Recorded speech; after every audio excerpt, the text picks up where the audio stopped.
E aí, pessoal, tudo bem? Nesse vídeo eu quero falar com vocês sobre um parâmetro no Photoshop que provavelmente você já viu, mas que talvez você não conheça o quão profundo é o significado que ele tem. Você sabe a diferença entre milhão e bilhão? E de bilhão para trilhão? Isso é o que os bits dentro do Photoshop podem representar. Os bits são esses números que ficam aqui nessa barra superior do Photoshop. Fica bem do lado do nome do arquivo.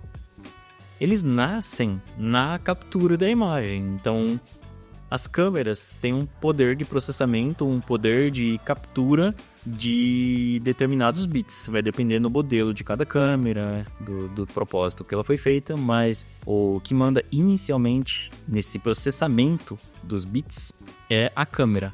Mas hoje a gente vai falar mais profundamente dos bits dentro do Photoshop. Então, quando ele sai ali do Lightroom ou do Capture One, por exemplo, ele vem para a gente retocar, para a gente processar essa imagem, para a gente finalizar essa imagem nos bits que esses programas de processamento de imagem nos deixaram. E é claro que a gente pode alterar esses parâmetros de 8 ou 16 dentro do Photoshop também.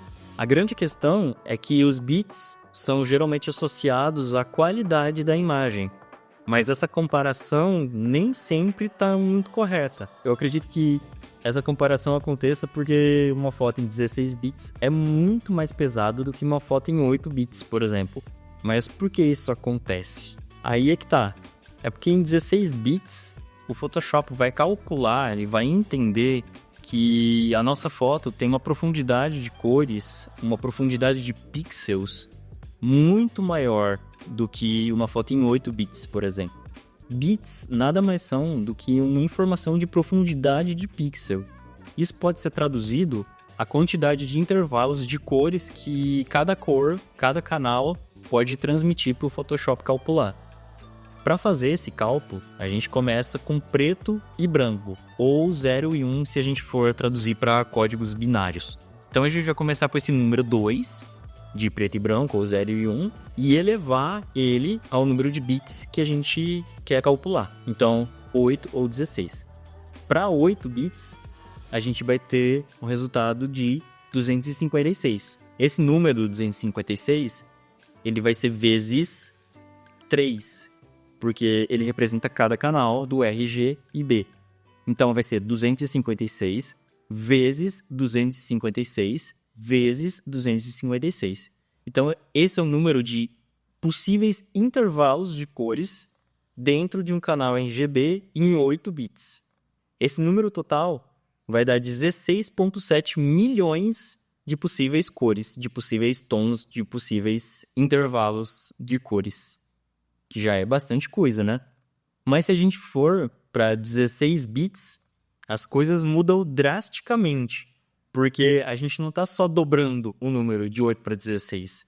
Lembra que a gente está elevando 2 à oitava potência? Aqui a gente está elevando 2 à 16ª potência.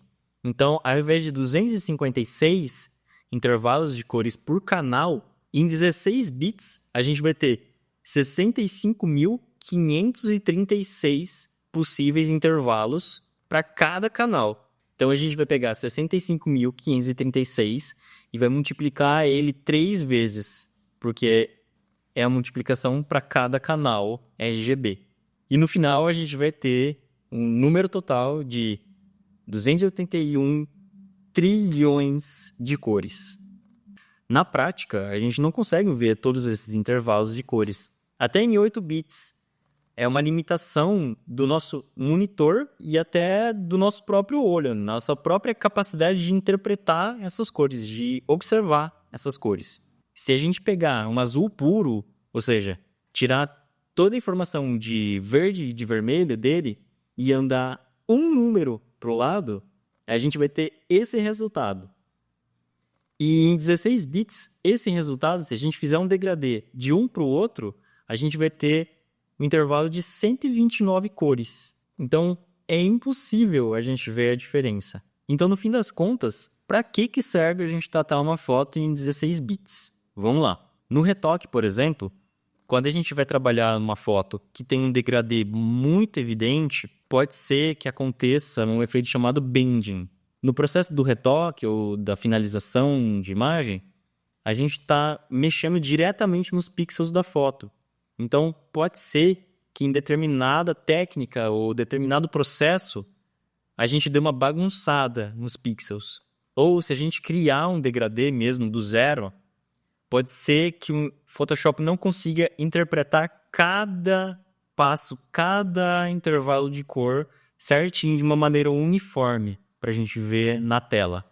Então lembra que em 16 bits a gente tem muito mais intervalos de cores, são possibilidades muito maiores do Photoshop calcular. Então se a gente pega uma foto em 8 bits, transforma ela em 16, essas manchas já vão sumir, ou esse degradê vai ficar mais suave, por assim dizer. Mas depois de a gente fazer todo esse processo de pegar uma foto em 8 bits, transformar em 16 para sumir o bending, né? A gente pode fletar a imagem, que é transformar tudo numa camada só, e voltar para 8 bits.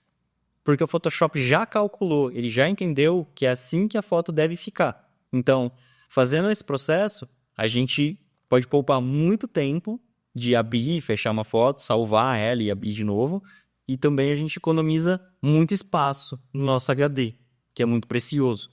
Mas por que eu voltaria uma foto para 8 bits se eu quero o máximo de qualidade possível? E é aí que a gente volta naquela questão que eu falei no início do vídeo, que a gente tem essa visão errada de que um arquivo em 16 bits vai entregar mais qualidade. Nem sempre é assim. Um arquivo em 8 bits, ele pode ser entregue em alta e em baixa resolução. Então eu posso exportar um TIFF, por exemplo, ou um PSD em 8 bits, mas também um JPEG. A diferença é que em 16 bits, você não vai entregar um JPEG para o seu cliente, porque não faria sentido você ter um caminhão, um baldão de informação e de poder de processamento, sendo que um JPEG não vai entregar essa qualidade toda. Ele não vai comportar dentro dele. Então, arquivos como um PSB ou um Profoto, ele vai calcular, ele vai ter esse poder de processamento para você entregar uma foto em 16 bits. Então, eu recomendo você trabalhar e entregar uma foto em 16 bits só se for um projeto que peça mesmo, que demande mesmo esse poder de processamento de cores, sei lá, para uma campanha ou para algo muito grande, muito específico. Porque a maioria dos projetos a gente pode entregar em 8 bits, que ele vai entregar tanto em alta resolução quanto em baixa resolução. O mesmo arquivo, só muda o formato final da foto. Se TIFF, se PSD ou se JPEG, por exemplo. Bom, pessoal, eu espero que eu tenha conseguido passar um pouco mais de informação, um pouco mais de profundidade sobre esse parâmetro do Photoshop, que é tão importante, que está na nossa frente o tempo todo, mas que às vezes pode passar despercebido. Ele pode salvar o seu projeto em determinada situação, nesse caso do bending, por exemplo. Mas se você acha que faltou alguma coisa, ou se você quer acrescentar alguma coisa, fique à vontade nos comentários. Lembrando que esse canal, eu gostaria que ele fosse uma comunidade mesmo, que a gente pudesse trocar ideias aqui nos comentários e agregar conhecimento. Talvez eu possa fazer mais vídeos ou responder dúvidas de vocês trazendo nesse formato de vídeo também, não só recomentando ali. Lembrando que a gente deve manter a educação e o bom senso nos comentários, mas fiquem à vontade para comentar. E se você tiver alguma sugestão de vídeo que você queira que eu traga aqui pro canal, fique à vontade também. Eu acho que eu vejo vocês na próxima e até mais. Tchau!